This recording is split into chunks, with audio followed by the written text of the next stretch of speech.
What a marvelous Sunday afternoon and a great weekend to be here with the Know It All Posse. Of course, you have Big G and Tate. What's popping, you guys? What's happening? What's up, Mob, man? Just backstage, man, listening to Big G shoot these burners out per usual, man. I ain't Oh gonna my tell the people. gosh. I ain't gonna tell the people what he said off camera because he'll lose all credibility if I tell him what he said. Now listen, I'm gonna tell it. I'm just gonna be the one to tell it. We're gonna definitely get into that. Big Hey, G, man, how you doing, man? man, trying to combat this dry snitch that's going on to right here to my left hand side up in the corner, dog. I don't even understand how you dry snitching. I rescinded the one thing, but the rest of it, bro, I stand by it. So I Hey give I man, give myself a thumbs up with that. hey, listen, man. I just want you to know, man. You still did it, and I gotta tell it. I gotta No, tell it. no, It's too good. no, no, It's don't tell it. it's too Don't good tell it. not to tell. It's too good not to tell. What up, B Dirt, man? You're early, you ready, and I'm telling you, finna get one whale of a show, and you finna get one Oh, whale wait of a till wait Big wait G. wait wait till what B Dirt here what Big G Oh said. my gosh. Listen, if you like the content, and I'm sure you're going to like it today, if you like the content that you're hearing, make sure you like and subscribe. Like us on Facebook, subscribe on YouTube and Twitch. And definitely when we go live, you will be here and you'll be ready for all of the Big G burners that you're getting today. It's going to be worth it. I promise you. But before we do that, man, we're going to get into this.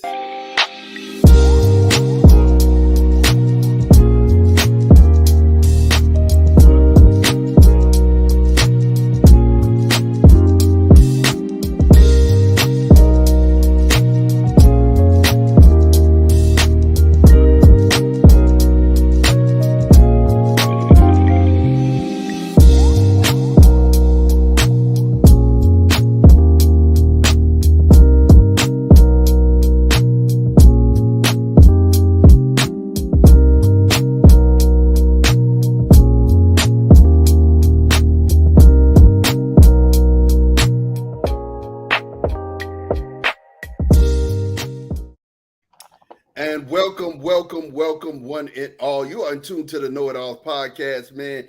And definitely, man, B Dirt said, who's getting the trash can this week? Well, you're gonna get that news here in just a minute.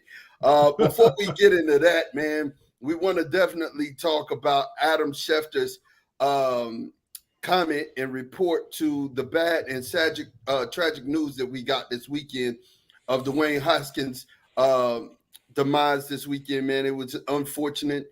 It's sad. He's 24-year-old kid, and it's just sad all the way. I mean, all the way around. And Adam Schefter, he reports the NFL news, and definitely a lot of the NFL players are really taking objective to what he said or how he said, not just what he said, because what he said was just reporting news, but how he said it was the wrong way. Definitely, Tate, did you get a chance to check some of this out and hear some of the wind about Adam Schefter's reports? I did, man. I mean, I saw all across the Twitter sphere and people talking about on I'm in a lot of different Steeler chats and social media communities on far as the Steeler fans go, and people were saying that Scheffler shouldn't have, the kid just passed away tragically. You shouldn't be putting out any talk about any types of what's going on with struggles he has and stuff like that. Yeah, He's just a yeah, good young person that tragically passed away that was trying to make amends and do what he can to reinvigorate his career. And I just know I didn't want to read what Shefter said once I saw enough people comment about what he said. I didn't go look at what he said himself. I got enough from the people that said he shouldn't have said whatever he said. yeah, yeah. So if for those of you who hadn't, and Tate brings a good point out, for those of you who don't know what Adam Schefter said, definitely he was reporting on the passing of Dwayne Haskins, but he said first, and I quote, Dwayne Haskins, who had a troubled NFL career, drafted by the Washington, what are they, the Commanders now? Definitely, and then started talking about football before he actually got to Dwayne Haskins passing away. And it was very insensitive. It was more about him being a football player who maybe hadn't panned out than it was about him losing his life. Big G, what did you think about that, man? What did you think about hearing about these comments? Well, I mean, the issue with Adam Schefter is his responsibility to report the news for the NFL. ESPN pays him millions of dollars to do that job. So people can be, critical of how he does it and the way he does it. The issue which I thought that he should have been a little bit more sensitive concerning the fact that the young man just passed versus like blurting out what his opinion was, the young man.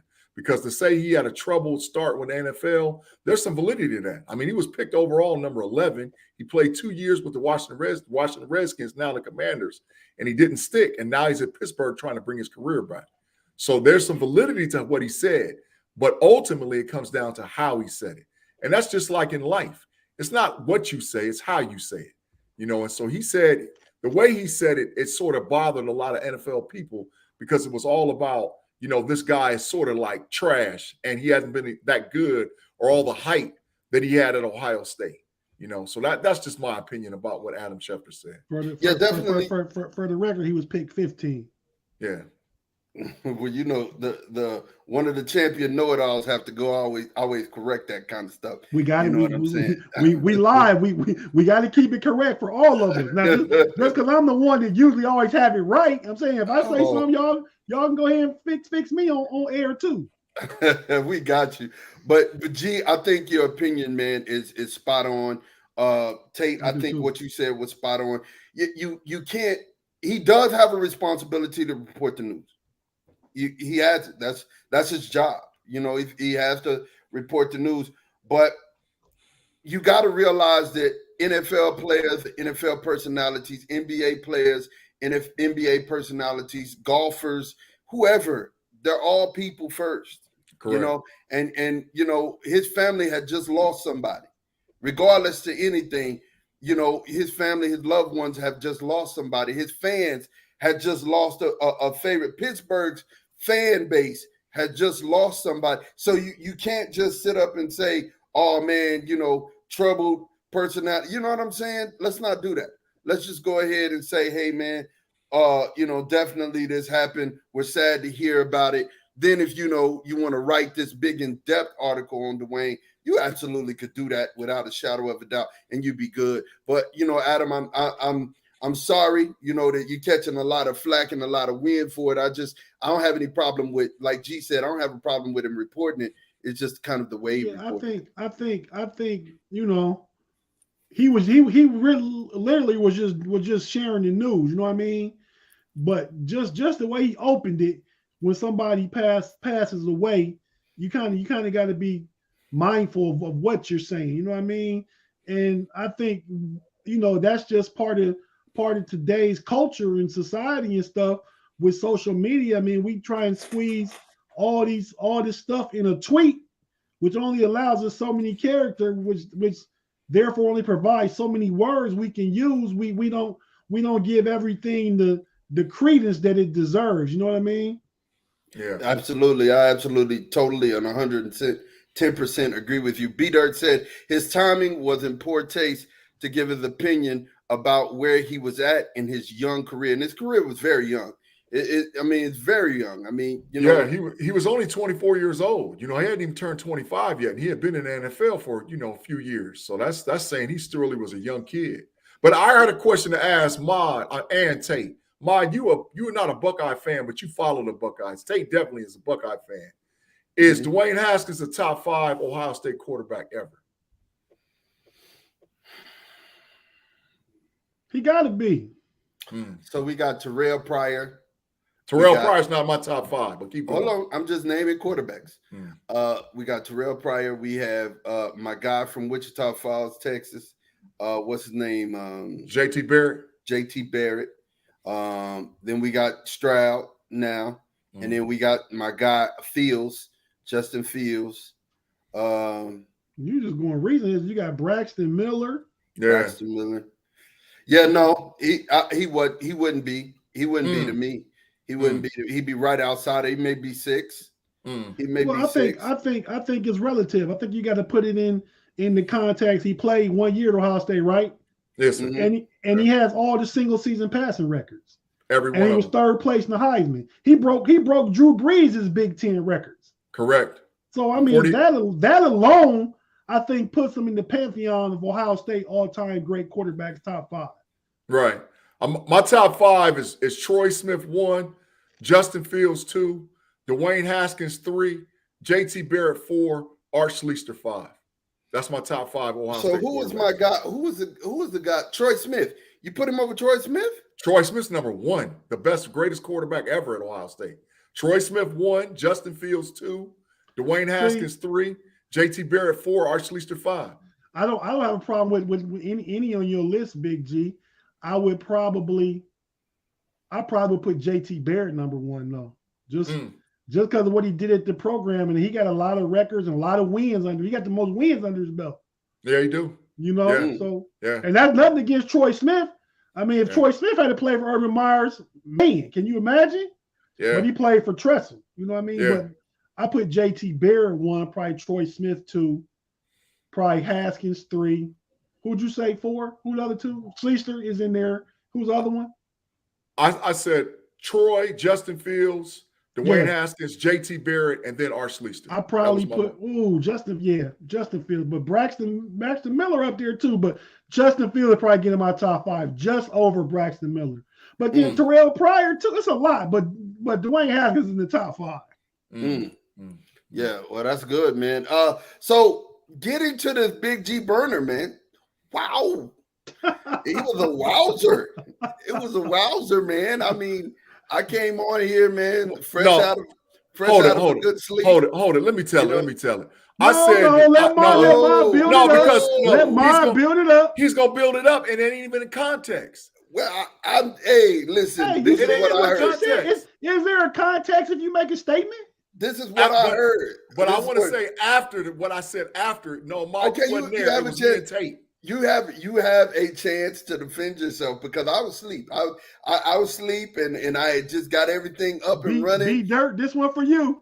Hey, and listen, I came right into this and kind of hit it like, you know how somebody like you would leave some odor somewhere and you just kind of walk into it, or you walk into a spot. It's what I walked into, and I'm like, wow, okay, the comment that was made was, Joe Burrow is trash.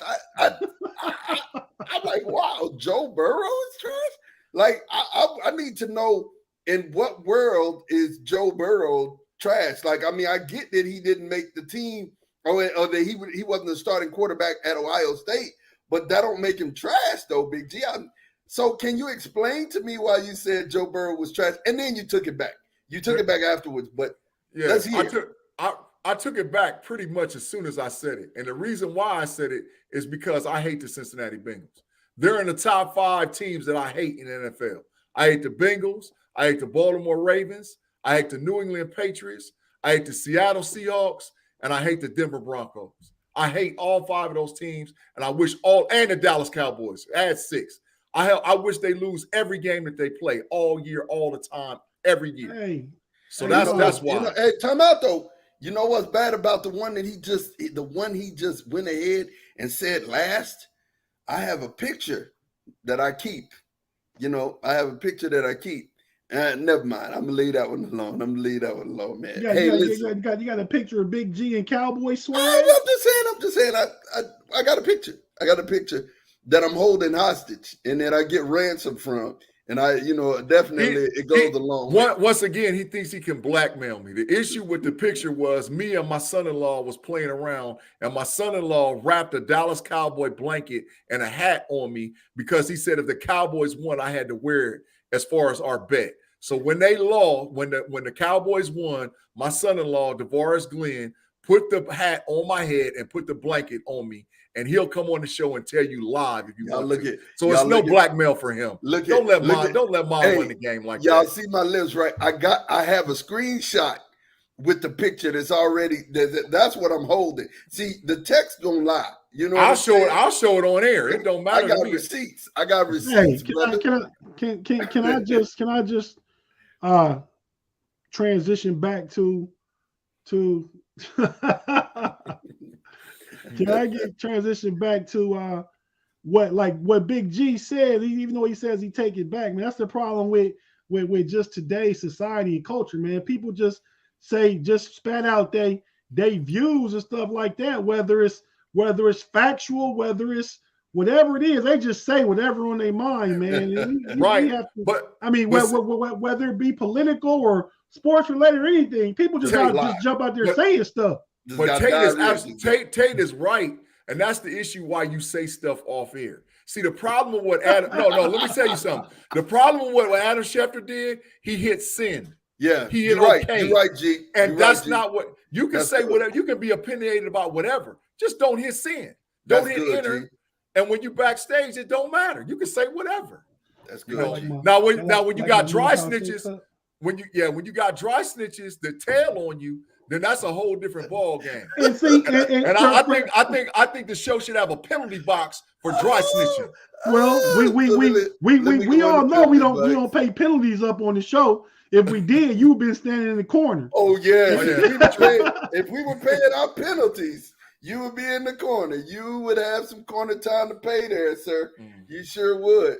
And I think the true definition, nobody dry snitch. Dry snitch is when you like accidentally tell something. When you tell something, when you tell B because you were trying to tell A. We just blatantly told what you said. That wasn't nothing dry about that.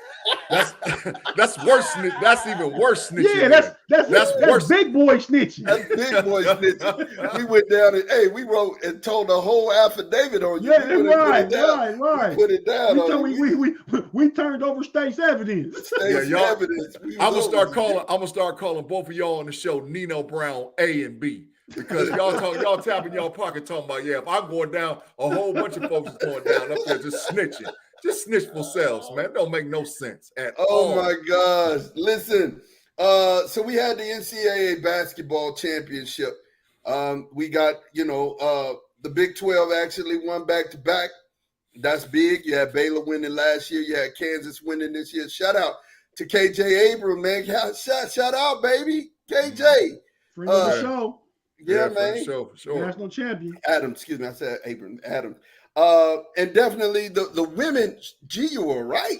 Wow. I told you, man. You were right, G. Yeah. Listen, Dawn Staley is in position to build a dynasty powerhouse in South Carolina. I'm telling you right now, it's going to be hard to beat her because she's identified with this culture of women's basketball where they play like men. They're not men. They're women 100%, and I support them. But when I'm telling you they play the game of basketball like men play the game of basketball, it's unreal. And I watched them, and I was like, man, this South Carolina team, they could beat a lot of the men's teams because just off the way that they play, how aggressive they are, how strong they are, how hard they go to the basket, how defense is part of their culture. So I'm telling you, she's on the brink of doing something real special down there in South Carolina. Definitely. I agree with you, G. I agree with you. And she was phenomenal as a player herself. So you know what I mean? She knows what to look for inside of a young basketball player. And I think they're playing her brand of basketball. And that's what you need to do. And you know what I'm saying? You have a coach that find players to play her brand of basketball. B Dirt said Urban Meyer would be your only thumbs up to the Joe Burrow comment. He would give you the thumbs up. He would give you the pat on the back. Hey, but Bengals fans feel some kind of way because of the whole Joe Burrow thing. The issue was he couldn't beat him out. That's not saying he was a better player. It's just at that time he couldn't beat him out. Same difference with Jameson Williams. Jameson Williams couldn't beat out Garrett Wilson or Chris Olave, and Jameson Williams is still going to be a first-round NFL draft pick. That ain't saying nothing bad against him. He just couldn't beat him out. It is what it is. Listen, great transition, man. We have 18 days to the NFL draft. How you guys feeling? G, you still hold tight to your burner that we're going to have 8 wide receivers drafted? I don't even know why y'all keep pushing it up to 8. I said 6, possibly 7. Okay. I don't know. Don't try to bait me on that mess, man. I already done told you. I said 6 possible. But I think now more than ever, just based on the amount of teams that we have that have 2 picks, we have a record-setting 8 NFL teams that have 2 first-round picks. So at least I say at least So that 6 means of them is going WR. half the first round we made by 8 teams. Yeah. By a quarter of the league. So eight teams gonna make half the first round picks. Yes, sir. Wow. 16 Yeah, out of 32 is going in. It's doubling up. That's wild. So that's why I said at least 6 of those squads is going to go WR. At least 6 of them. 6 out of the 8. Every last one of the ones that's been identified as the 8 all have positional depth or need a number 1 or number 2 receiver. I don't think that there's a team in the NFL that many that couldn't use a wide receiver. I mean, when you start to look deep, there are teams that are really pretty well stocked and pretty well set, but almost every team can use an extra slot wide receiver. I mean, that's a no-brainer. Yeah, I mean, especially Big G say it every week. I mean, and it's true though. I mean, 11 personnel was really the base formation in most NFL offenses most of the time. But still, even picking a wide receiver, you have to say anybody could use a wide receiver, but you guys say we want that guy over this other great defensive tackle, or edge rusher or cornerback, or offensive line. And there's some guys there. There's some horses there. And when you're building a program, when you're building a franchise, that you have to have your guy. You have to have your guy quarterback, and then you've got to protect that guy. You know what I'm saying? Yeah. And the Bengals. They kind of messed. They swung and missed on Lyle Collins. I guarantee you, he's gonna take you back a couple. I always say like a good woman will kick you out about 5 years, and bad one to take you back 5. I think y'all gonna take a step back with Lyle Collins there. No, because he's definitely a penalty waiting to happen. But Prince, the guy whose spot he's taking was trash. The tackle from Ohio State. So Lionel Collins is going to help them. The Bengals actually helped themselves big time. Offensive line. Lyle Collins is going to help, but then hurt. He's one of them that he's a zero. Him and Connor Williams were both a zero. They would make a whole bunch of positive plays, but then they would make a whole bunch of negatives that canceled those out. So know it all, listeners. This is Ahmad with the hating again because he left the Cowboys to go somewhere else. I think Randy Gregory was trash too, right? No, Randy Gregory wasn't trash, but I mean, we had Torrance Armstrong who had the same amount of stats this year as Randy Gregory, because Randy Gregory only played 54 games in a Cowboy uniform out of 104. You know what I mean? So definitely when you start to look at the stats, he just had more splash plays, and everybody remember him from those splash plays. Big B Dirt says, I hate to justify G's stance, but there's even talk that the Bengals are interested in another wide receiver at 31. Yeah, I mean, Big G said that off camera too. He did say that. Yeah. I'm gonna tell you something. Big G has been on this whole wide receiver narrative for a long time. And I mean, if it goes his way, we got to give it to him. I mean, like I said, I still feel like he Forrest Gumped his way into this because a lot of how the free agency went this free agency period. I mean, it just lined up that way. Everybody's getting they're getting better at their quarterback. The whole AFC got better at quarterback.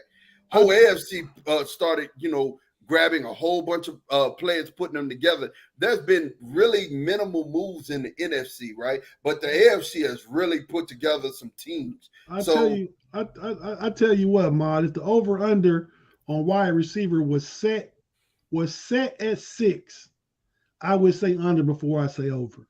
What would you say, Big G? Gotta go over. You gotta go over.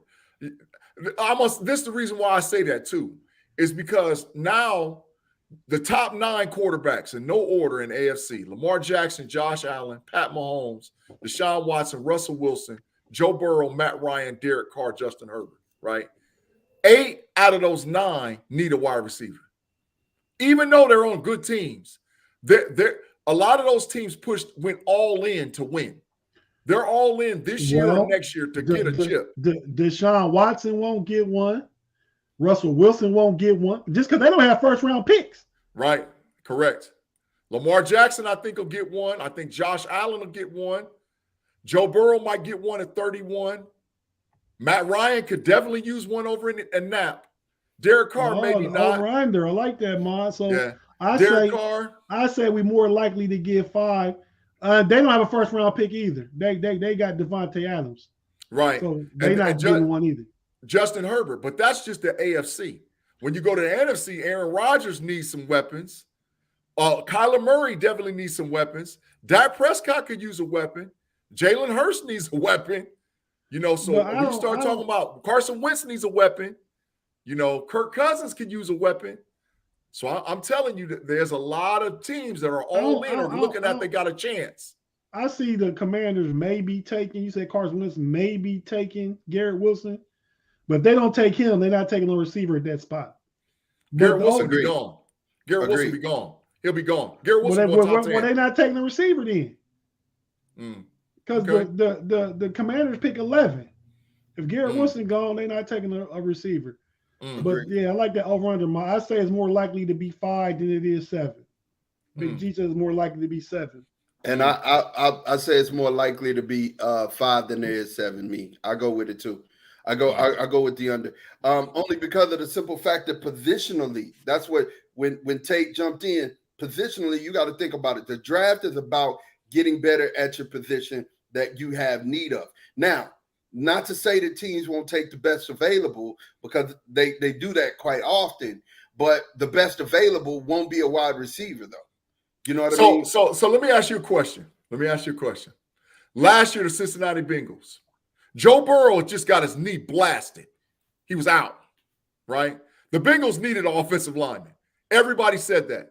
The league was shocked when they took Jamar Chase. What happened?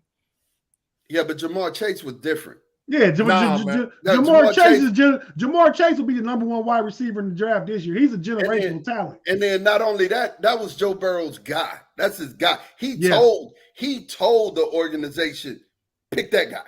I need that guy. You know what I'm saying? He told me, get that guy for me. So that's different. That's a whole other different thing. You know what I mean? Is right, Big G. So when we talk about this, we're talking about no ties, no nothing. We going out here and we just gonna pick wide receivers. It's not like a whole bunch of Calvin Johnsons in this draft where everybody like, oh, I gotta have one of them. You know what I'm saying? I mean, Jahan Dotson, I think, is a reach. I think Jahan Dotson is a reach. Now, Traylon Burks might be too. Jahan Dotson is my number 5, possibly 6 receiver. Traylon Burks top 4. Traylon Burks, I think he has the upside. Yeah, he has upside. Top 4 or 5. Yeah, legit. I mean, all he does is go out here and make plays in the SEC. That's all he does. You know what I'm saying? I got Garrett Wilson, Chris Olave, Drake London, and Jamison Williams going over Traylon Burks. Traylon Burks will be the 5th and final one of the first round. I think Jamison Williams will be last. He'll be the last one picked. He could be the final one in the first round too, but he'll be the 5th one then. Well, I'm gonna tell y'all something. Jahan Dotson not making it. And who else you say? Well, so y'all said those 5, right? I'm gonna tell you somebody you might as well add. South Dakota State. Christian Woods is going in the first round. Christian Watson. He's going in the first round. Second round. Well, there's no way the Packers is passing him. I think the Chiefs may go with him. That's their guy. They've been really looking at him real heavy. That's the Chiefs guy. You know what I mean? So I think he'll go. And that's why I said Jamison Williams, he is the question mark of the whole thing. Why? Because everybody don't know if he's going to return to full health before the season. Well, he don't have to. I mean, if you the Chiefs, you making that investment. I mean, because they lost Tyreek Hill and all that speed. And what did Jamison Williams bring? All that speed. And I've read articles that said they were interested in Jamison Williams, the Chiefs. I can see Christian Watson going in the top 35 picks, but I don't think he's going to be in the top 32. Well, traditionally what happens is when you get to the spot 25 in the draft, and that's why this year is a little bit different, but traditionally when you get to spot 25, teams start trading out of that pick because there are teams that have targeted other players that they wanted, and they're willing to swap 2nd and 3rd round picks to move up to get the guy that they want. So, but unlike other years, traditionally this year, you have the Green Bay Packers and the Kansas City Chiefs who have picks, double up picks past 25. And both of those teams are in need of wide receivers. Did you see that? I did. No, I didn't see it. You probably want to change your picture because that's not you. I don't know how it must be because I'm connected to BTSC. That was Brian Anthony Davis on my camera camera screen. Yeah, but both the Chiefs and the Packers have back-to-back picks past 25. And both of them's in need of wide receivers. So I think you're going to have 4, possibly 5 go before the Chiefs and the Packers pick. And I think the Chiefs and the Packers will be that 6th and then that 7th wide receiver. What if the Chiefs and Packers both package they picks and trade up to get an elite receiver in the top 2 or 3 receivers? And then you don't have them saying that they won't be. If Garrett, the only guy I can see them going up after is Garrett Wilson. That's the only guy. I could see the Chiefs putting their picks together and saying, we're all in, let's go get him. I could also maybe see the Packers doing it. I can see the Packers saying, we're all in, let's go get him. I would trade 2 picks and maybe a late pick, 3rd or 4th next year to move up and get Garrett Wilson if I'm the Chiefs. Mm-hmm. I can see that. I can see that happening. But then the team that they trade to, now they go down and they got multiple picks. So to get Garrett, you got to go in the top 10 to get him. So if you go up, who are you going up with? Maybe Seattle, because they're in rebuild mode. Now Seattle drops down and they got 2 picks in late in the 1st round. So maybe. And if Seattle wanted to trade, they could package them 2 picks and trade back up. Yeah, they could. Seattle is trying to trade DK Metcalf right now. They're literally trying to get off DK. Hey, I'm gonna ask y'all a question real quick. Since you brought that up. Sweet T sent me a text. Shout out Sweet T, man. What he said, sent me something about DK Metcalf to the Browns for Baker Mayfield in the 2nd. Do Seattle do that? No. That's kind of what I said too. I'm not. I can't say no like that. I can't say knee jerk no, right? Because I mean, are you set on Drew Lock? I mean, but do you want to give up DK Metcalf to get Baker Mayfield? And are you set with Baker Mayfield? Correct. At least you have 2 quarterbacks. You have two quarterbacks. They got that Baker's had some. Now let's not. Here's the thing we need to let's go ahead and. They got the kid. They got the kid from the Washington Huskies too. They got Eason. He got drafted by the Colts. Let's talk though. Let's talk real talk. Tough turkey. Baker ain't just all out trash. He ain't just all out trash, bro. Like he started in the league. These last games he was hurt. He showed that he can put the ball downfield. Now, he ain't the greatest quarterback, but he showed that he can manage a game, unlike Drew Lock. Drew Lock ain't got nowhere and had a whole bunch of success now. You know what I'm saying? Let me ask you this then, Mod. Mm-hmm. If you trade DK Metcalf, you paying DK Metcalf right now this year about $4 million a year. Yeah, next year you gonna pay the baby. Baker Mayfield gonna make like 18 something a year. Mm-hmm. And then if you give it up DK Metcalf, then who you throwing to? We counting on Baker Mayfield to have Tyler Lockett as number 1 receiver? I don't see that happening. I mean Tyler Lockett was definitely. Hey, look, Tyler Lockett was definitely a successful receiver for Russell Wilson, his favorite receiver and a target. He put up fantasy numbers for Russell. He did, but that was because of Russell Wilson. Okay. All right, I get that. Okay, but let me ask you this. The Seattle Seahawks, right? Noah Fant at tight end. Freddie Swan, Tyler Lockett, DK Metcalf, Rashard Penny, and Chris Carson at running back. You draft Malik Willis, you look a whole lot better than what you did going into if you get off of DK Metcalf. And that's what I think they're going to do. I think Seattle's going to hold tight because they got weapons. And if you're going to draft a young quarterback, you keep what you got to win. And I like Malik Willis. I like Malik Willis at that number 9 pick, man. Hey, man, B-Dirt said if you have 2 quarterbacks, you got 0 quarterbacks. Yeah, that's cool. But if you plug Malik Willis in that system with those weapons, he's not going to struggle as much as you normally would. If you got Joe Burrow at quarterback, you got trash at quarterback, according to Big G. According to Big G. So listen, man. So to answer your question, like I said, I'm not as knee-jerk to give and say, hey, that's a bad trade, because I could see that move happening. I'm with you. I'm with you. I don't think Baker is just top of the line waste management on top of the truck trash. I think the right system, the right quarterback coach, and a little bit more time, he could be good. But the thing is, if you trade for him, you saying we paying $18 million. Exactly. I think anybody that gets Baker, and I wouldn't be objective to the Steelers getting Baker once he's cut, and you can bring him on for the cheap and let him just compete. Especially with the tragedy of Dwayne Haskins now. We only got 2 quarterbacks in the room. Well, now, if the Browns was to cut Baker Mayfield, I would pick him up for the Steelers. Let me say this though, Tate. Let me say this. You got DK want to get paid. And with the way the wide receivers have been getting choked in that's my brother's word for cash. The way that wide receivers have been getting paid, he want that big time choke. He want that money. He want that check, man. And I'm just gonna tell you, you were gonna have to pay him this year or next year. So paying that $18 million this year, you coming out a little bit cheaper than you would having to pay this man next year or having to pay him this year. You're gonna come out on the cheap. I'm just telling you. Nobody is there. You're not going to get DK Metcalf out of Seattle without giving up a first-round pick. It ain't happening. You're not going to get him out of there. For especially what they had to get. Now, Amari, because Dallas wanted to get rid of him, but look at that trade for Tyreek Hill. That was ridiculous.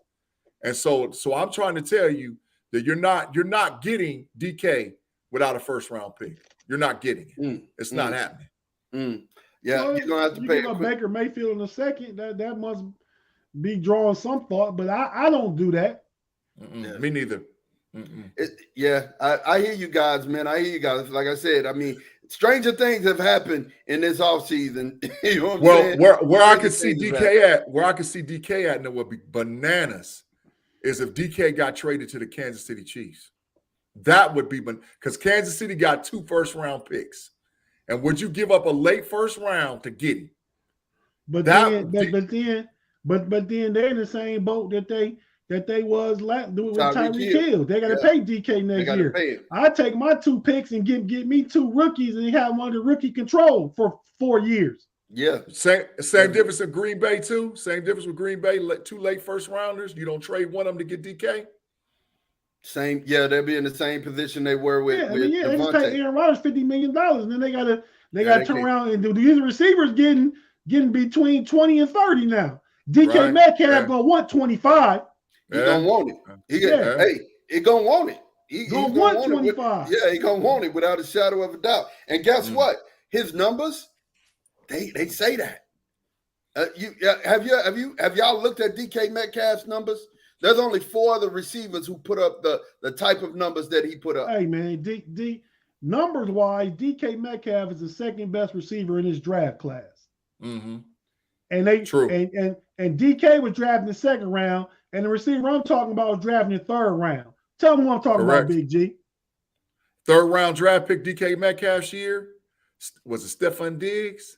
No. It was our boy, man. He gonna want paid. Deontay Johnson.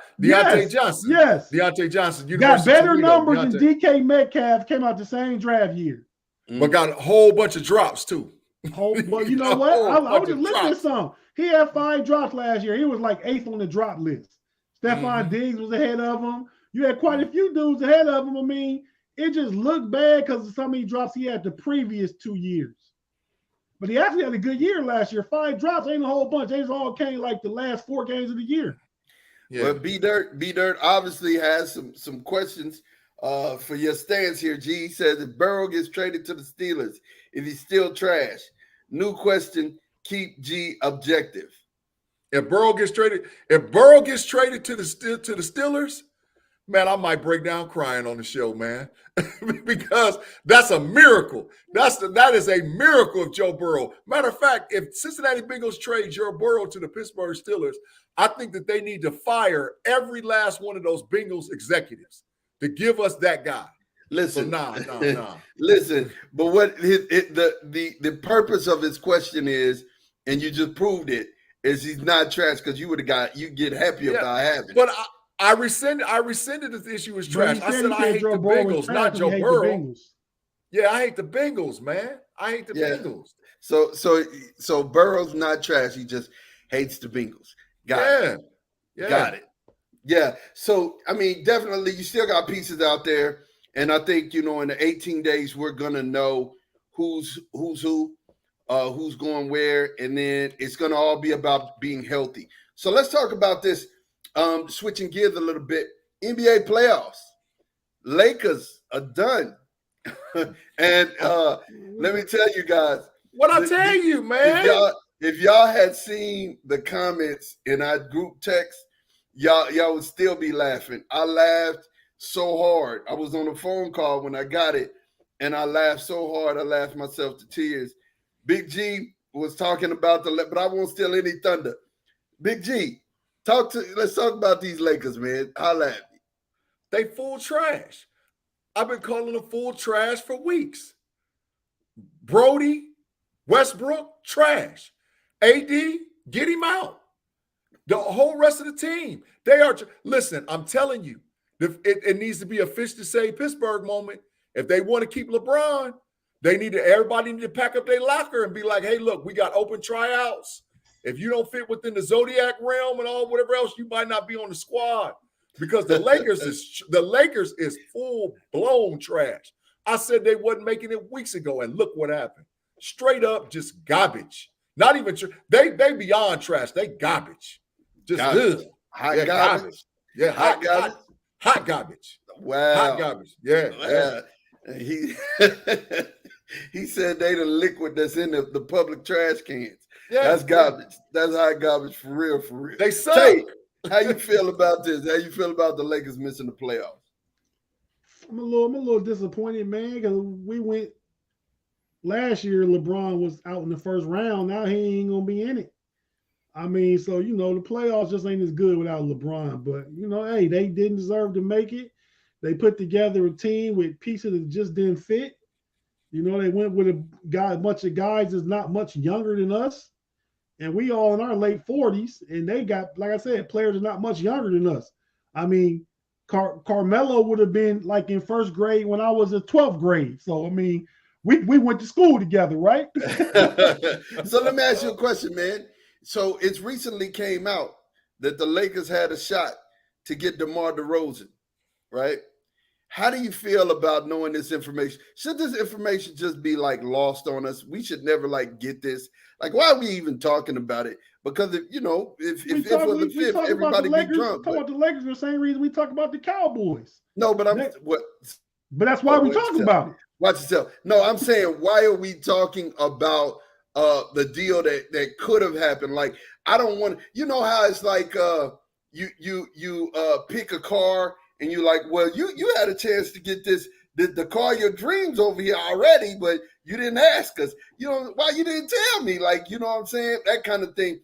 And it's coming out. Okay. Magic even said it. Magic said it came out. It was LeBron's decision to go with Westbrook over DeMar DeRozan. And how do you feel about that? Like, come on. How does that make you feel? That's why it's out, because it was LeBron's decision. But when you Jeannie Buss and you Scott Pelinka, you make a decision that's best for the team. You can't tell me the Lakers wouldn't have been better off with DeMar DeRozan and Buddy Hield than they are with Russ. But the Lakers brand is about superstars, and LeBron wanted to bring another superstar. He's one of the last man left standing of the big three era. You get three superstars, you should be able to compete. The Lakers was Vegas favorites at the beginning of the year, but then so was the Brooklyn Nets was second favorites, and they in the play-in. So I just think that they put it out there because it's LeBron. They let it be known, and I knew it back when it happened that they decided that. But now the Lakers stunk all year, trash like Big G said. Big G been right for a month now, and they trashed. Russ was part of that, so now they're gonna just. The management don't want to take responsibility for it. They're gonna say LeBron did that. But at the end of the day, that's it. At the end of the day, it's they can say no to what they want to say no to. They gave LeBron the power. Yeah, they did. Ma, they trying to vilify. They trying to vilify. Yeah, LeBron. I get so that. They can I trade get that. him. I Yeah, they get trying that. to vilify him. So when they trade him, it looks justified. Yeah, They I don't want to be the bad guy. I get that. B-Dirt said Lakers were a 55 and older community. DeRozan's too young. I mean, I won't say that they're a nursing home. And DeRozan like 33. You said he's too young. No, I won't say that the Lakers are like a nursing home. But I will say is they got rid of the players that play defense. And that was what hurt them. You know what I'm saying? They got KCP play defense. I didn't like him too much. His game was like an old man at the park. But, I mean, he played defense, though. You know what I'm saying? Hey, so I got a Caruso question. played defense. Yeah. Yeah, I got a question. Texas boy played defense. If they would have kept the young players, even though LeBron wouldn't want to play them, were they a playoff team? If Absolutely. they would have kept Ball, Randall, Ingram, they couldn't have done that because they got AD with that one. But the trade for Rush, they gave up KCP, Kuzma, what's the guy, Montrezl Harrell. Mm-hmm. They gave up all them pieces for Russell. Now they couldn't have kept Ball and Ingram because that got AD, that got a championship. Last year's move is what got them in trouble. Yeah, and they would have had Buddy Hyde, they would have had DeMar DeRozan, and then they would have still had KCP, and they would have had your boy from Chicago who's from Texas. What's his name again? Caruso. Yeah, still would have had him. And those are the players that play defense. They play perimeter defense at that, right? So, realistically, that would have helped Always Down because Always Down wouldn't have had to be a rim protector. That Always Down. That definitely would have helped LeBron. And I think they would challenge for the Western Conference Finals. I think that team would have challenged. That team would have challenged for real if they wouldn't have had. They wouldn't have challenged. That is a huge, huge burner. I don't know what we're gonna call yours. I don't know if they would have won or not. I'm just saying they would have challenged. They would have definitely been there at the end. Man. They beat Minnesota. They beat the Grizzlies. You know what I'm saying? They don't beat the Phoenix Suns. They don't beat I don't think they beat the Phoenix Suns, but they would have challenged. They would have had a good run. They would have definitely had a better run than they had. The Lakers would have had a better run. They don't trade for Russ. They do. They do have a better run. Yeah, they have a better run. So if they keep the players they had, or they make the trade where they get Buddy Hield and DeMar DeRozan. Yeah, that put them in a whole nother different zip code, man. That put them in a whole nother different zip code. But going into the playoffs, you guys, who we got, man? Look at it. Look at what we got, man. What we thinking? I need some of Take Boy Fresh. I need some of your juice, man. Tell me what we got for the playoffs and how we feeling. Well, we got the play-in games in the East decided. I just saw that. We got Cleveland won today. They was smashing Milwaukee by 40 points, but Milwaukee didn't play Giannis, Middleton, the big guy from Arkansas. What's his name? That shoot the threes, Bobby Portis. Bobby Portis. Yeah. They didn't play him. So Cleveland is the 8th seed. Brooklyn is the 7th seed. Brooklyn came back and passed a lot of people.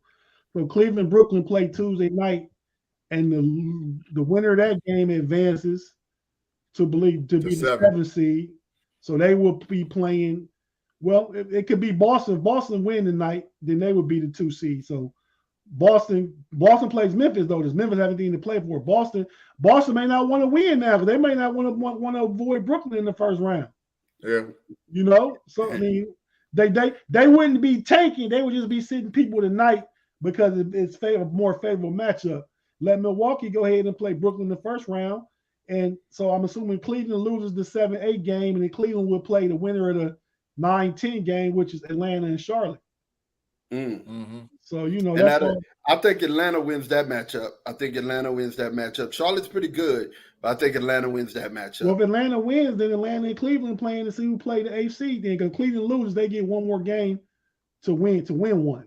That's the benefit of being in 7-8. You got 2 games to win one. So let me ask you this: you think Cleveland's going to go ahead and make a run and totally make the playoffs this year? I think they will. I think they make the playoffs, but then if they the 8 seed, they playing the Miami Heat. That's more favorable than being 7 and playing Brooklyn to me. Because I believe Miami can be beat. Even though they're number 1 seed, I believe they can be beat. What about you, G? Talk to me. Well, Talk to me. How do you feel that's gonna go? Do you think Cleveland's gonna be able to make the playoffs?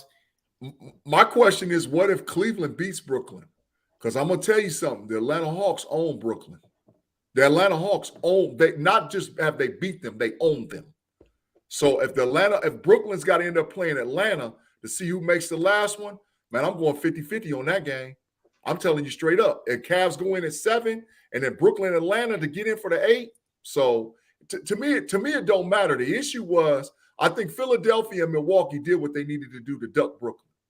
And that was smart. They might be tanking and all whatever else, but you duck them because you don't want to catch them first round. You can't duck Philadelphia and Milwaukee.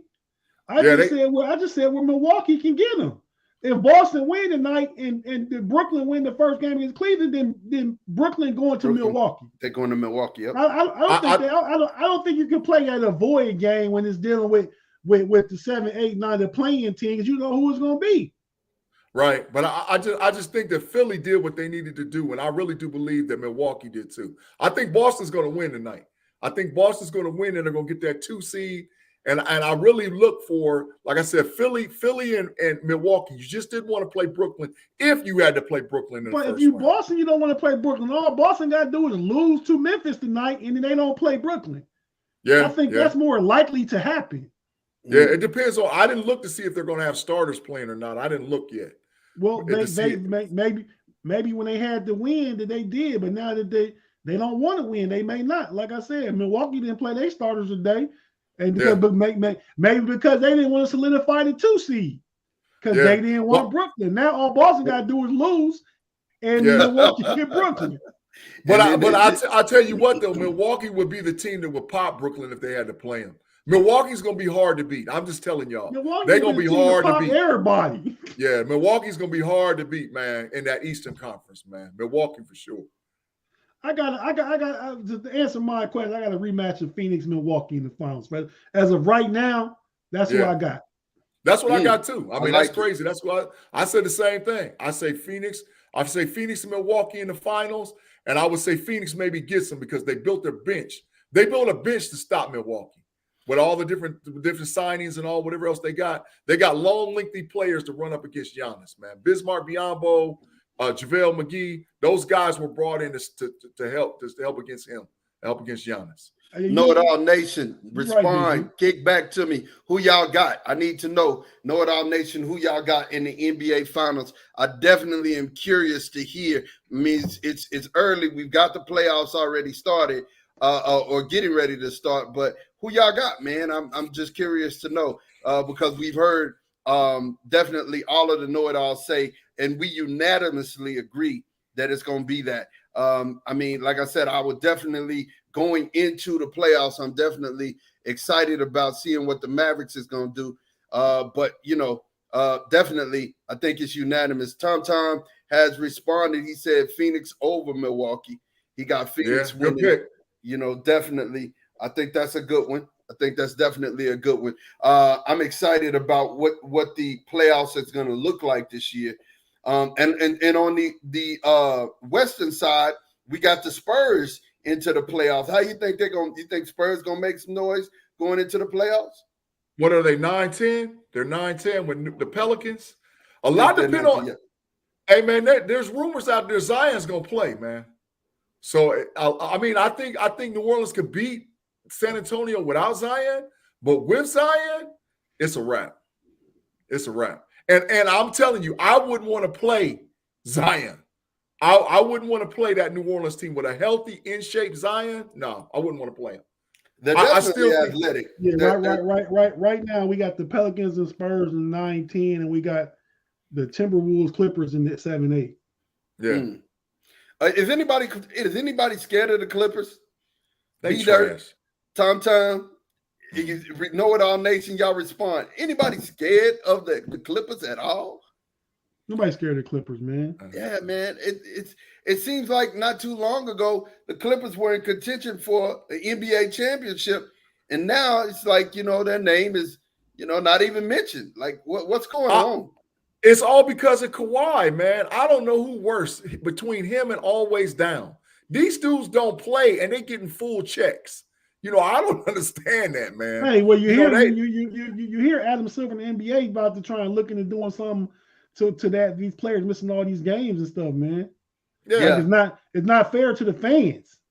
Yeah, whether that's shorten the season so they can get their breaks built in season, whether that's changing the structure of the incentives to where you can't win MVP, you can't win a scoring title unless you play a certain percentage of the games. Like you might have to play 65 out of 82 games. You know what I mean? Yeah, definitely. B Dirt said Chris Paul crying with the trophy at the end. Okay, sure. Got you. And it's well deserved. Well deserved. It would be well deserved. Except for I got Milwaukee repeating on. I mean, Phoenix ain't a bad pick. It's a good pick. They 66 and 16 for a reason. But Tate, if you say Milwaukee win it again, that quantifies what I said about Giannis, man. Because Giannis will be the MVP. He will be the MVP if they win it. He will be. I mean, and I think, like you said, Milwaukee does the stuff to boost their bench too.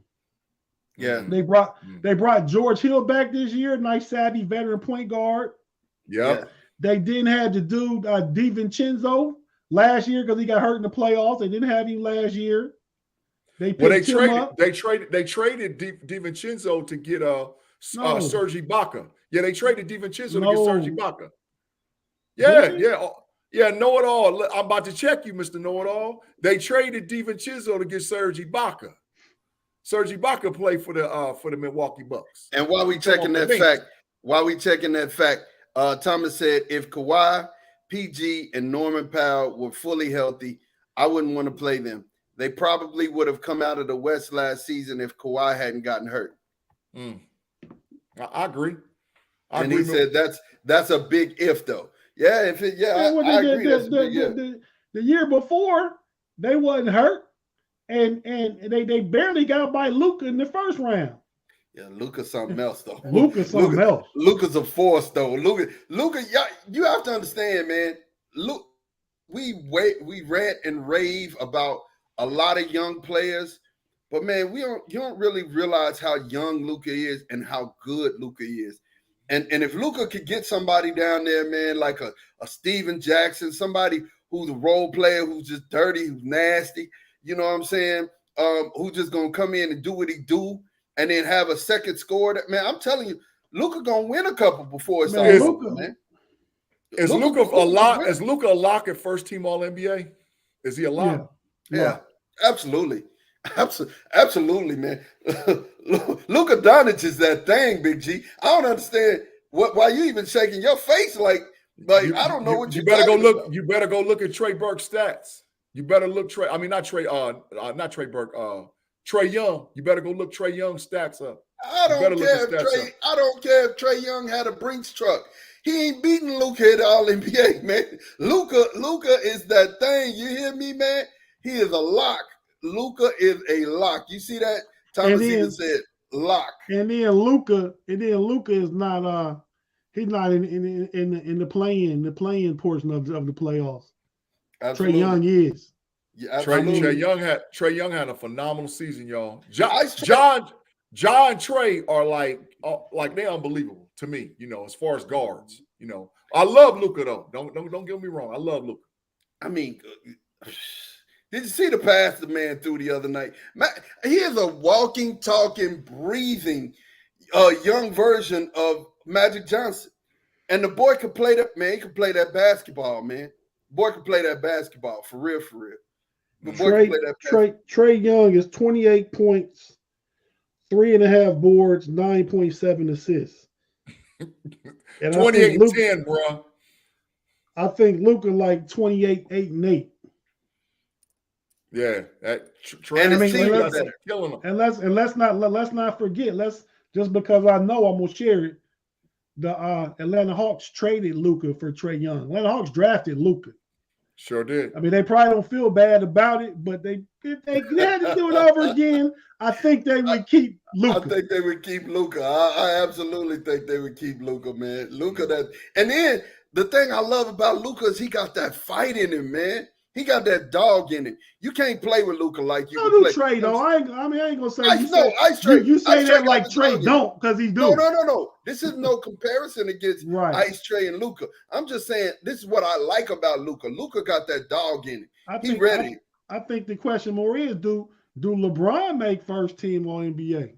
No, never. No, never. Not this year. Never. Never does he make it. Big G, you said that too fast, man. No, first team All NBA is going to be the Joker, Giannis, Ja Morant, Joel Embiid, and either Ice Trae or Luka. I think that's first team All League. I think first team, second team, they do by position. So just by that, you can't have Embiid and Joker and both in there. You can't.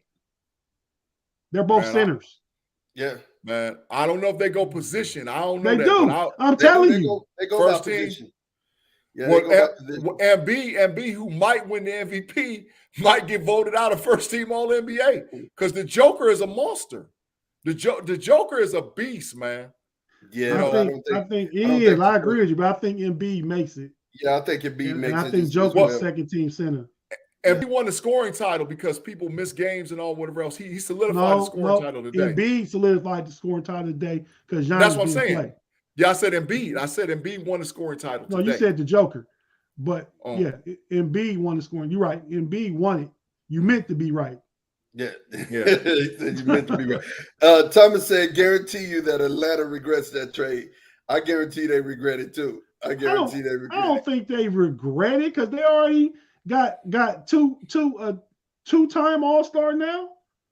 You know what I mean? And he's been second team All NBA and probably will be that this year. And they've been to a Eastern Conference Finals already. They've gone further than Dallas has gone. Luka ain't been past the second round yet. He ain't been past the first round. And he ain't getting past it this year either. He ain't getting past it this year. You can kiss the baby. He ain't going to the Western Conference Finals this year, bro. Who are they playing first? They ain't going to the Western Conference Finals. But let's talk about who they playing. Right now, they would play the Utah Jazz in the first round. Oh, they get past. They might go home first round. They're not going home first round. I get they're not doing that. They ain't got enough, bro. They ain't got enough. They ain't got enough, man. Utah got Mitchell, Gobert, Mike Conley. Dallas going home, bro. Utah's going to sit down.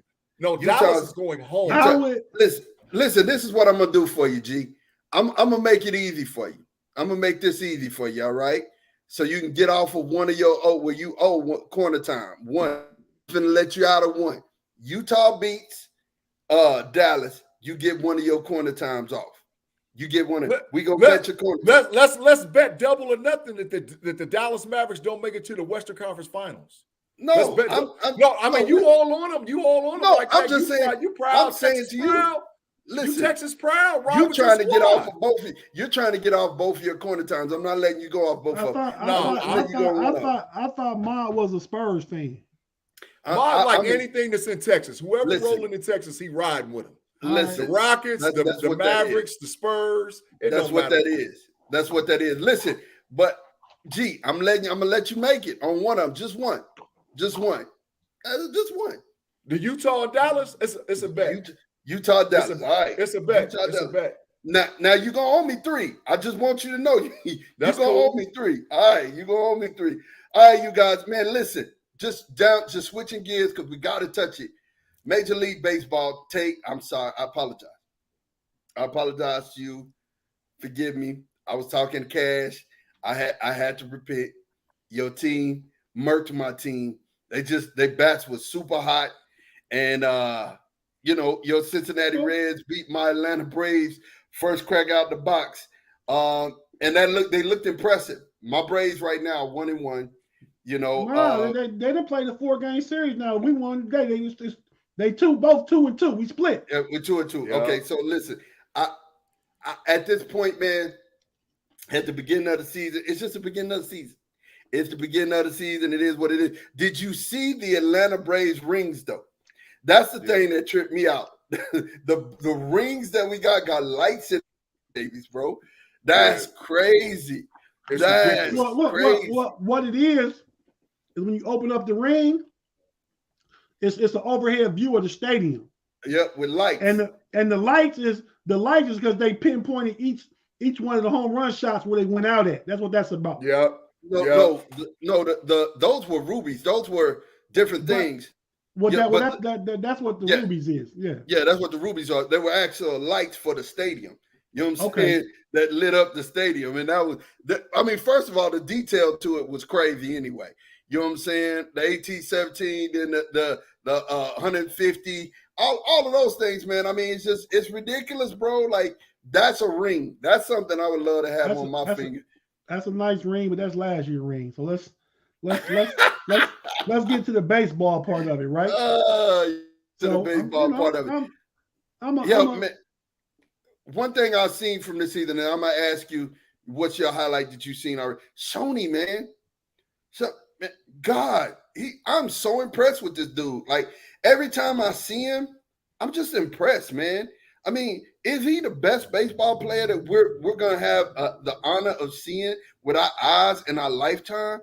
I mean, for real, I gotta ask.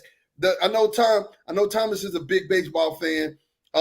B-Dirt, I don't know if you're into baseball or not. B-Dirt loves baseball. KnoItAllz fans, I need y'all to chime in too. Do y'all think Shoney is one of the best things that we gonna see in our lifetime? Man, the dude is awesome, man. Did you see the other night his baseball IQ? He knew the youngster couldn't hit a slider, and he threw a nothing but slider. And he struck out on sliders earlier in the game. And then the boy threw him one fastball and was like, he told the catcher, man, be smart. I'm finna just throw that boy sliders the rest of the time. That was so dope. For real. So, Tate, you ain't like that? I didn't see that. But in my lifetime, I've seen Barry Bonds. I've seen Ken Griffey Jr. I've seen Derek Jeter in my lifetime. So you can't go off just one great year to say, is this dude the best dude we've seen in our lifetime? He's having another year. He's starting it all. This year is crazy already. I mean, okay. Well, that's my response to that. Pitching and batting. We'll see. That story still yet to be written. I see him being a better hitter ultimately than he will be a pitcher moving forward. I think one time around the league and stuff, teams will get used to what he's doing, and I don't think his pitching prowess is sustainable. But while we talking about pitchers, the next big thing in baseball pitched today, made his debut for Cincinnati Reds. My boy Hunter Green. Oh, yeah, Hunter Green is a beast. He throw it 100 consistently. He just warm up and throw 100. Yeah, warming up. Yeah, he was the number 2 overall pick in 2017. He had Tommy John surgery in 2019, so he just now made his major league debut. He kind of shut the Braves down. They did get 2 shots on him in the 5th inning. So he pitched today. He pitched 5 innings, 7 strikeouts, 3 hits, and like I said, consistently tosses the ball at 100 miles per hour.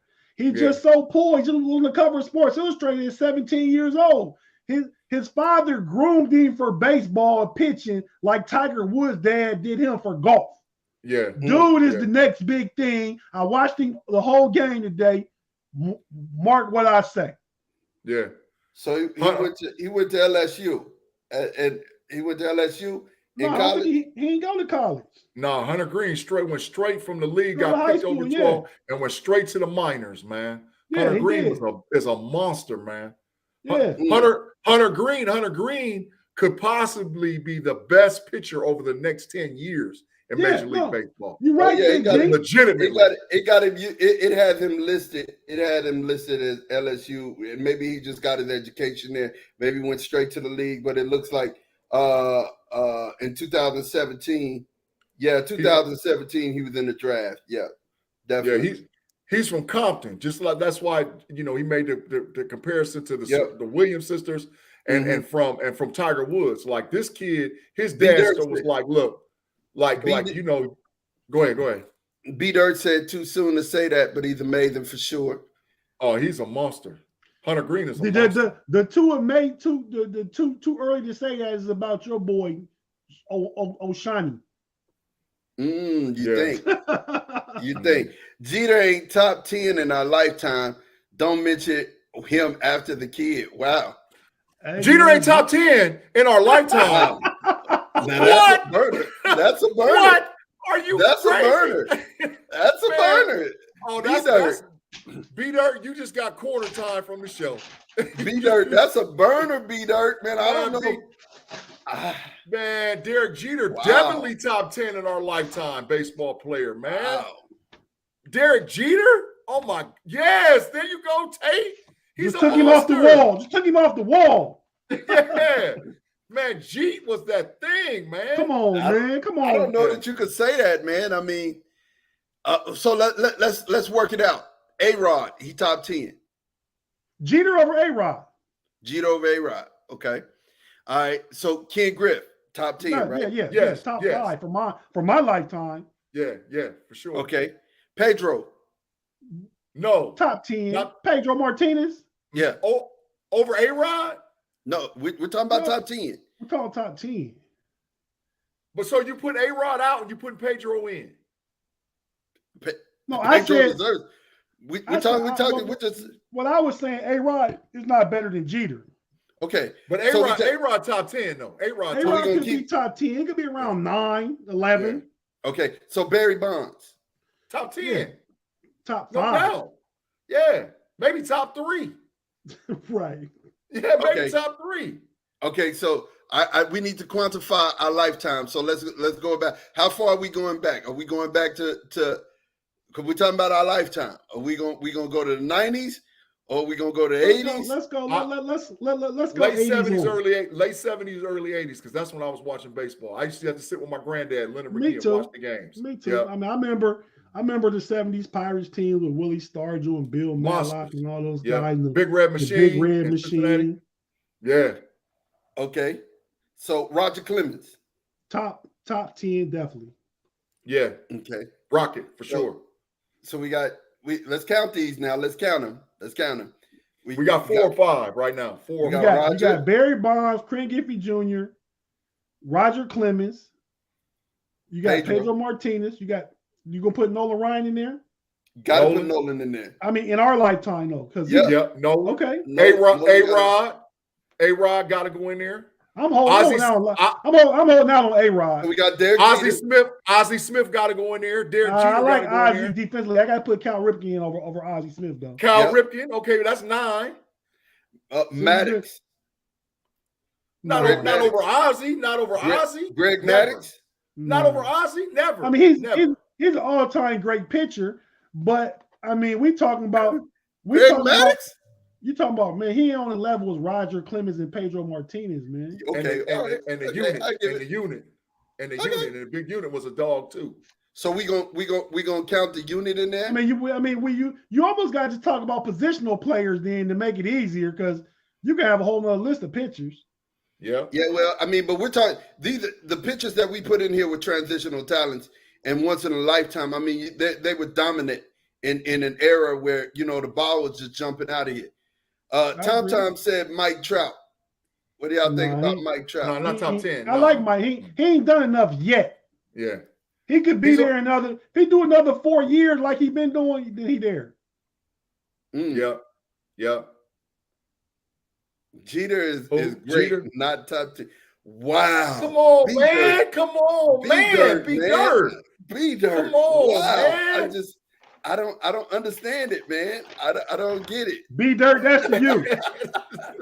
That's to you, B-Dirt. No way. I don't get it. Dave Justice. Beat automatic. No.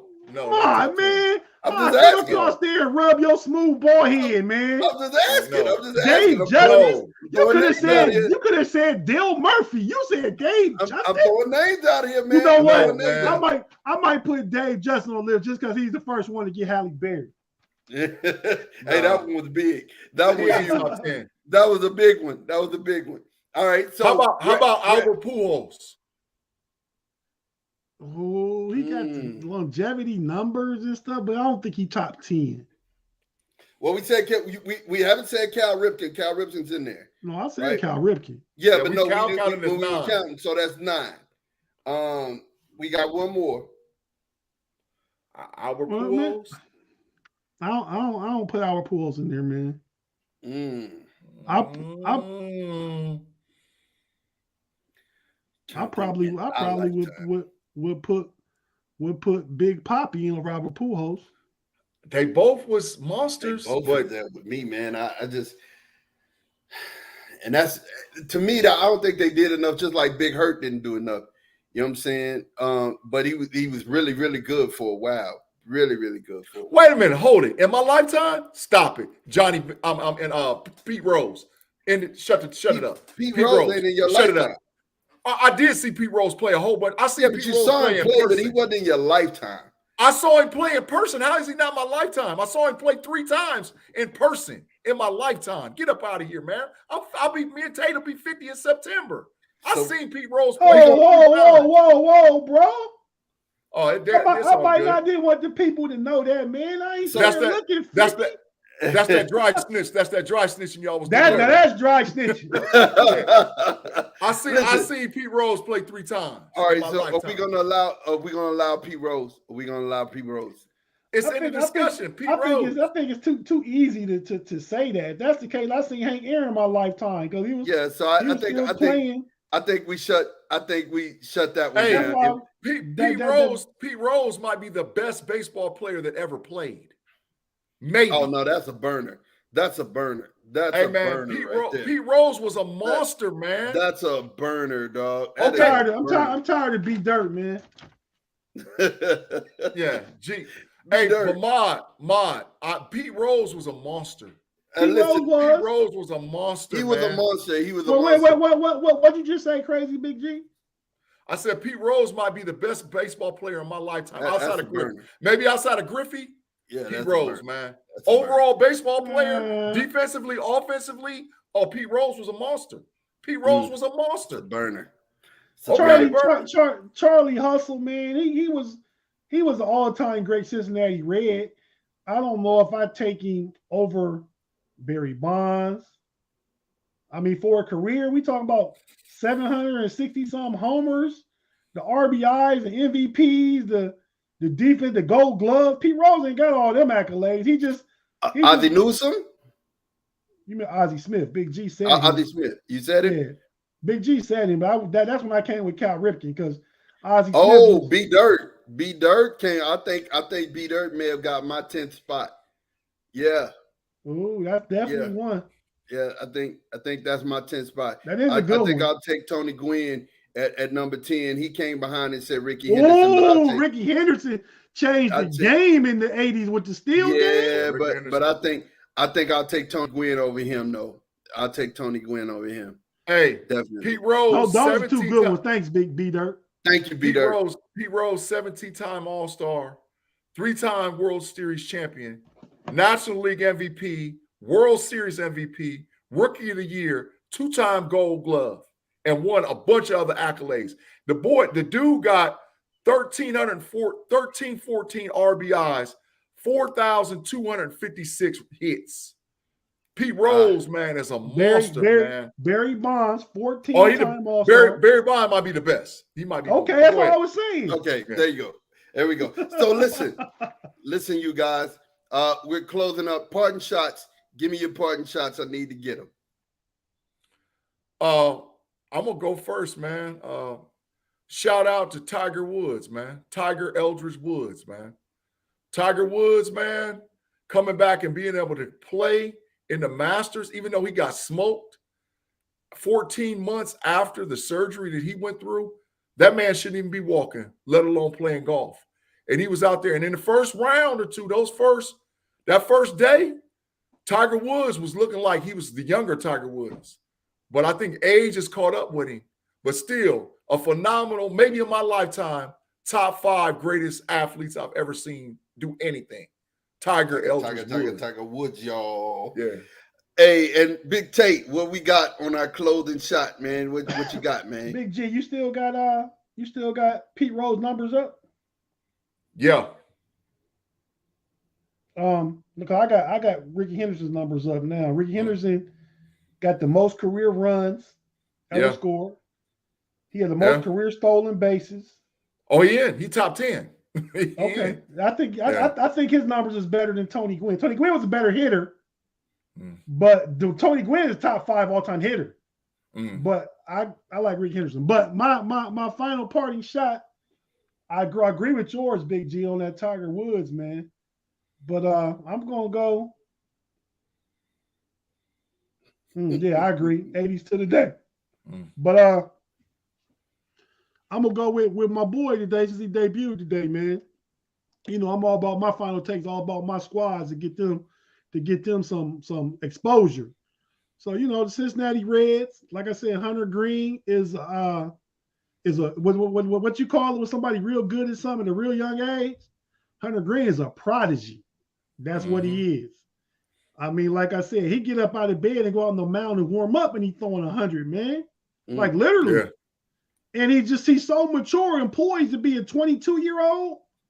Man, I'm expecting big things for him, man. And when my boy Luis Castillo get back, probably late this month, early next month, with Tyler Malley, and they got some other young arms.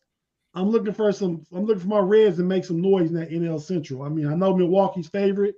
I think Milwaukee lost 2 out of 3 to the Cubs this weekend. You know, so you got Milwaukee projected to win. The Cardinals is always there, so we got to. But they let an extra team make the playoffs this year too in baseball. So I'm looking for some big things from my Reds this year, man. On the sleeper side of things. Love it, love it. My parting shot is we've talked about this before on the show, man. I am loving Winning Time, the story of the Lakers. I am absolutely loving it. If you guys haven't had the opportunity to watch it, man, it's not for PG now, I can tell you that, but definitely some watching the story, which the majority of it is true, some of it has changed. We now have people coming out saying, certain things wasn't true, but other things for the majority was. It's interesting to see how this team came together. And this is one of the teams that controlled the actual 90s in basketball. The 80s and the 80s in basketball, and definitely really, really excited to finish watching it. You guys get an opportunity to watch it. Make sure that you do. Another shout out, we definitely want to do this. A shout out to Xavier Simpson being pulled up playing OKC, playing for OKC. He's actually doing well. Brother he developed the skyhook. Speaking of the Winning Time, he's developed the skyhook in the lane as a little play. I love it, man. I mean, definitely love it in the NBA doing this thing. And man, if you have enjoyed the show, make sure that you stick with us, man. You like and hit that like button on Facebook and subscribe on Twitch. Definitely when we go live, you'll be here to hear it. I know we got one more thing that G wanted to add, and go ahead, Tate. No, I was just gonna say I think it's important to give context. We shout out Xavier Simpson because he's from our hometown, Lima, Ohio. Oh, absolutely. Absolutely. We can shout out anybody in the NBA that's doing good on a 10-day contract. But we speaking specifically about X. I remember when his dad, Coach Q, was out there as a little boy, had him outside doing drills and all that stuff like that. And big ups to his mom, Bobby, too, because he's a phenomenal young man. I remember they came out here with AAU. He probably is about in 5th grade, and they stayed at my house and stuff then. And they were playing in the tournament out here, and he been small and good the whole time. Former Ohio Mr. Basketball, took Michigan to the Final Four. So, big ups, X. We're gonna get you on the show one of these days. Hopefully, you accept my invite. Definitely. G, you had one more thing? No, I was just about to say, man, he almost had a triple-double against the Lake Show the other night, man. For being on a 10-day contract, even though they're playing against their bench players, and still almost get a triple-dub. Hey, man, way to go. And I really look for that kid to make an NBA team next year because he's really playing well. Oh, man, he's a baller. He's a baller. And you don't become – let me tell you something about Ohio basketball. You don't become Mr. Basketball in the state of Ohio and be be a bum. This kid is a walking, talking, breathing basketball machine, and he's ready. He's that guy. So congrats, man. Congrats to X, and congrats to Q, man.